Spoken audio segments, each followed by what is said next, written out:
பிரியமானவர்களே, இன்றைக்கும் விசுவாசம் என்ற தலைப்பில் இன்றைக்கி நம்ம சில ஆண்டவருடைய சத்தியத்தை நம்ம பார்க்க போகிறோம். கிறிஸ்தவர்களுடைய வாழ்க்கையில் மிக மிக அவசியமானது இந்த வார்த்தை, இந்த விசுவாசம்.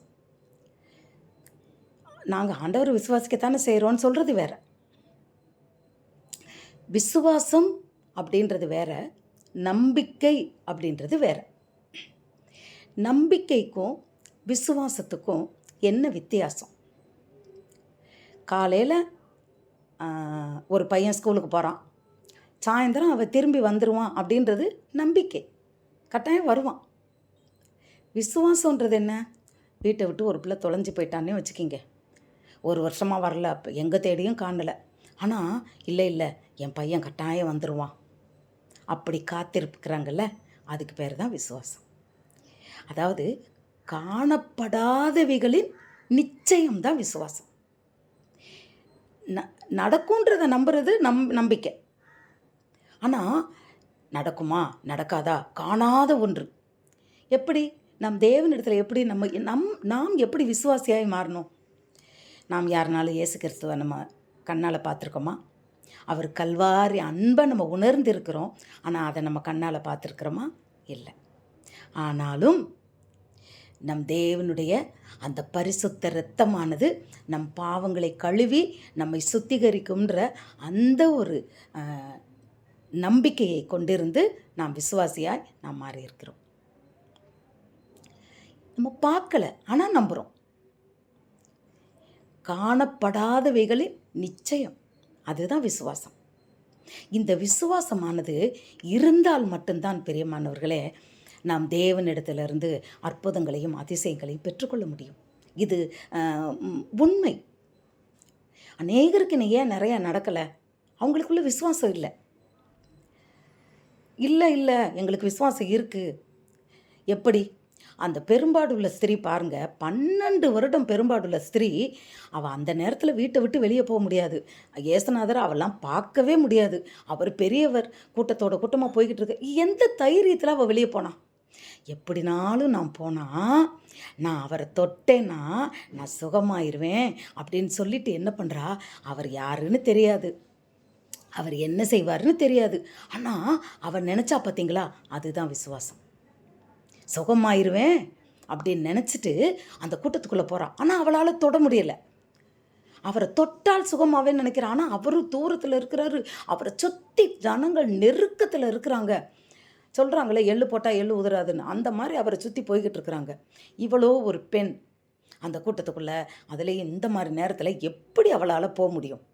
ஆனால் அவள் தூரத்தில் அந்த இடத்துல எப்படியோ முண்டி முளைஞ்சு போய் அவர் நடந்து போகிற பாதையில் அவருடைய அந்த வஸ்திர தொங்கலை, அவர் மேலே போட்டிருப்பார்ல சால்வை, அந்த சால்வையினுடைய ஓரத்தை போய் டச் பண்ணான், தொடுறான். இது தொட்டா எனக்கு நின்றும், நான் சுகமாயிருவேன். அதே போல் அவரிடத்திலிருந்து ஒரு வல்லமை புறப்பட்டு போன்றது. அவள் சுகமானாள். ஆண்டவர் சொல்கிறார், உன் விசுவாசம் உன்னை ரட்சித்தது. ஹல்லேலூயா. விசுவாசம் இல்லாமல் தேவனுக்கு பிரியமாக இருக்கக்கூடாது, முடியாது. விசுவாசித்தால் நீ தேவனுடைய மகிமையை காண்பாய். அந்த கானானிய ஸ்திரீ தன் பிள்ளைக்காக கேட்குறா. அப்பா அவர் சொல்கிறார், அப்பா பிள்ளையினுடைய அப்பத்தை எடுத்து நாய்க்குட்டிக்கெல்லாம் நான் போட மாட்டேன். உடனே அவள் சொல்கிறா, ஆண்டவரே, அந்த நாய்க்குட்டிகள் பிள்ளைகள் கீழே போடுற அந்த துணிக்கைகளை மேஜைக்கைகளை இருந்து சாப்பிடுமே. என்ன விசுவாசம் பாருங்கள். அப்போ அவர் சொல்கிறாரு, விசுவாசம் இவ்வளோ பெரிய விசுவாசமா? அதாவது கானானியருக்கு தேவனுடைய பிள்ளைகளுக்குள்ளே கூட நான் இவ்வளோ பெரிய விசுவாசத்தை நான் பார்க்கலன்னு சொல்கிறார். அப்போ அவளுடைய விசுவாசம் பெரியதாய் காணப்பட்டதுனால உன் பிள்ளை சுகமாயிட்டாப்போ அப்படின்றார். தேவனுக்கு தேவை நம்மளுடைய விசுவாசம்தான். இன்றைக்கி பிள்ளைங்க அடங்காமல் இருக்கிறாங்க, பிள்ளைங்க படிக்காமல் இருக்கிறாங்க, பிள்ளைங்க தப்பான பாதைக்கு போகிறாங்க. நாம் கண்டிக்கிறதுனால எந்த பிரயோஜனம் வராது. ஆனால் நம்ம விட்டுடக்கூடாது. விசுவாசித்து தேவனுடைய பாதத்தில் நாம் பிள்ளைகளுக்காய் ஜெபிக்க வேண்டும். நாம் ஜெபிக்கும் போதே முழு விசுவாசம் இருக்கணும். என் தேவனால் கூடும், என் தேவன் மாற்றுவார், என் தேவன் என் பிள்ளையை நிச்சயமாக மாற்றி ஆசீர்வதிப்பார். இது மாறும்ன்ற அந்த முழு விசுவாசத்தோடு, நம்பிக்கை இல்லை, விசுவாசம். காணாதவைகளை நிச்சயம் நடக்குமா? எப்படி? பேதுரு எப்படி நடந்தான்? கடல் மேலே நடந்தானே. இயேசு கிறிஸ்து நடக்கிறாரு, பயப்படுறாங்க அவங்கெல்லாம். அப்போ நீர் தான் கர்த்தரானால் நானும் நடக்கிறேன். உடனே அவன் நடந்துக்கிட்டே இருக்கும்போது என்ன பண்ணுறான்? கொஞ்சம் பயத்தில் விழுந்தோடனே அவிசுவாசியேன்றார். அல்லேலூயா. அப்போது நம் தேவனுடைய வாழ்க்கையில் கிருபைகளை பெற்றுக்கொள்ள வேண்டுமானால், அற்புதங்களை பெற்றுக்கொள்ள வேண்டுமானால் நமக்கு தேவை முழு விசுவாசம். நம்மலாம் போனால் என்ன சொல்கிறாங்க? விசுவாசி. முதல்ல கர்த்தருக்குள்ளே நம்பி வந்தவங்க விசுவாசி. அப்போ விசுவாசியாக இருந்து தேவனுடைய ஊழியக்கார பிள்ளைகளாக மாறுவாங்க. விசுவாசம் அடிப்படை. விசுவாசம் இல்லாமல் தேவனிடத்திலிருந்து ஒன்றையும் பெற்றுக்கொள்ள முடியாது. இதை நான் சொல்லலை, இயேசுவே சொல்கிறார். தேவனிடத்திலிருந்து நம்ம எதையுமே பெற முடியாது. விசுவாசித்தால் எல்லாம் கூடும். இன்றைக்கு உங்கள் வாழ்க்கையில் என்ன காரியங்கள் கூடலையோ, தேவனிடத்தில் விசுவாசத்தோடு காத்திருங்கள். அவரால் முடியுன்ற முழு நம்பிக்கை, முழு விசுவாசம் அவர் மேலே மட்டும்தான் வைக்கணும். அவர் நாமத்து மேலே மட்டும்தான் வைக்கணும். மறித்து போகிற நிலைமையில் இருந்தால் கூட நாம் அவர் மேல் வைக்கிற அந்த விசுவாசமானது உயிரடைய செய்யும். பிரியமானவர்களே, அவர் அற்புதத்தின் தேவன். அவரால் செய்யக்கூடாத காரியம் ஒன்றுமே இல்லை. அவரால் எல்லாம் கூடும். பாருங்களேன், அந்த லாசரு செத்து போயிட்டான். செத்து 4 நாள் ஆகுது. அக்காக்காரி சொல்கிறான், ஐயோ நாருமே, விசுவாசம் உள்ளவளாயிரு. அந்த 4 நாள் நாரி போன லாசருவை உயிரோடு எழுப்புனது மட்டும் இல்லை, அவனை பக்கத்தில் உட்கார வச்சு இவர் பந்தியில் உட்காந்து சாப்பிட்டுட்டு இருக்கார். அப்போ மற்ற ஜனங்கள் பார்த்துட்டு, இவன் தானே செத்து போனவன் அப்படின்னு சொல்லி ஆச்சரியப்பட்டு இயேசுவின் இடத்துல வர்றாங்க. அவர் அதிசயங்களையும் அற்புதங்களையும் செய்யும் உன்னத தேவன்.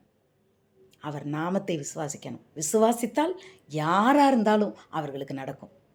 என்ன கேட்டாலும் கிடைக்கும். விசுவாசமே உலகத்தை ஜெயிக்கிற ஜெயம். நம்மளால் இது முடியாது, இது நடக்காதுன்னு நினைக்காதீங்க. விசுவாசத்தோடு அவரிடத்தில் கேளுங்கள். நாம் என்ன விசுவாசம் உள்ளவர்களாய் நாம் எவைகளை கேட்கிறோமோ அவைகளை பெற்றுக்கொள்வோம். ஒரு தகப்பன் தன் பிள்ளைக்காக சுகப்படுத்துறதுக்காக வர்றான் ஆண்டவர்கிட்ட. அப்போ அவன் சொல்கிறான், ஆண்டவரே என் அவ்விசுவாசம் என்னை விட்டு நீ விசுவாசிக்கிறியான்னு கேட்குறாரு. அப்போ அவன் சொல்கிறான், என் அவிசுவாசம் என்னை விட்டு நீங்கும்படி எனக்காக ஜெபம் பண்ணுங்கன்றான். அவனுக்கு தெரியுது நான் அது சுகமாகாதுன்னு நினைக்கிறது அவனுக்கு தெரியுது. அப்போது எனக்குள்ளே இருக்கிற அவ்விசுவாசம் நீங்கும்படியாக எனக்கு ஜெபம் பண்ணுங்கன்னு சொல்கிறான். பாருங்கள், அப்போது நாம் தேவனிடத்தில் கேட்போம். சில காரியங்கள் நம்மளால் முடியலையா, ஆண்டவரே என்னுள்ள இருக்கிற அவ்விசுவாசத்தை எடுத்து போட்டு என்னை விசுவாசத்தினால நிரப்புங்கப்பான்னு கேட்போம். நிச்சயமாய் கர்த்தர் நடத்துவார். இன்றைக்கும் என்னென்ன காரியங்களுக்காய் நீங்கள் காத்து கொண்டிருக்கிறீர்களோ, அற்புதங்களுக்காய், அடையாளங்களுக்காய், உங்கள் வாழ்க்கையில் நடக்கக்கூடிய சில அதிசயமான காரியங்களுக்காய் தேவனிடத்தில் நீங்கள் கேட்டுக்கொண்டிருக்கிறீர்களோ, விசுவாசத்தோடு இந்த நேரம் ஒரு நிமிடம் என்னோடு சேர்ந்து நீங்களும் ஜெபம் பண்ணுங்கள். இவ்வளோ நேரம் அந்த அவ்விசுவாசமான இதயம் இருந்தால் அந்த அவ்விசுவாசமான இதயத்தை எடுத்து போட்டுட்டு இப்போ நீங்கள் முழு விசுவாசத்தோடு இது நடக்கும் அப்படின்னு சொல்லி தேவனிடத்தில் ஜெபிக்கிறதுக்கு உங்களை ஒப்பு கொடுங்க. நிச்சயமாக இன்றைக்கு கர்த்தர் பெரிய காரியங்கள் உங்கள் வாழ்க்கையில் செய்வார். ஜெபிப்போம்மா. அன்புள்ள இயேசு சுவாமி, இப்பொழுதும் கூட தகப்பனே, இதோ கண்களை மூடி இந்த வேளையிலும் இந்த வீடியோவை பார்த்து கொண்டிருக்கிற அநேக ஜனங்கள், இதை கேட்டவர்கள் அப்பா விசுவாசத்தோடு இப்பொழுதும் தகப்பனே உம்மிடத்தில் அவர்களுடைய வேண்டுதல்களை வைத்து கொண்டிருக்கிற அந்த காரியங்களுக்கு என் தேவன் ஆம் என்றும் ஆமென் என்றும் பதில் கொடுத்து என் தேவன் நீர் அவர்களை ஆசீர்வதிப்பீராகப்பா. அவர்கள் விசுவாசத்தின்படி அவர்களுக்கு ஆக கடவுது என்று சொன்ன தேவன் இவர்கள் விசுவாசத்தின்படி இன்றைய நாளில் இவர்கள் அற்புதங்களையும் அதிசயங்களையும் பெற்றுக்கொள்வார்களாக சாட்சியாய் நிறுத்தி உம்முடைய நாமத்தை மகிமைப்படுத்துவீராக. இயேசு கிறிஸ்துவின் வல்லமையுள்ள நாமத்தின் மூலம் வேண்டிக் கொள்கிறோம் எங்கள் ஜீவனுள்ள நல்ல பிதாவே. ஆமேன், ஆமேன். ஹல்லேலூயா.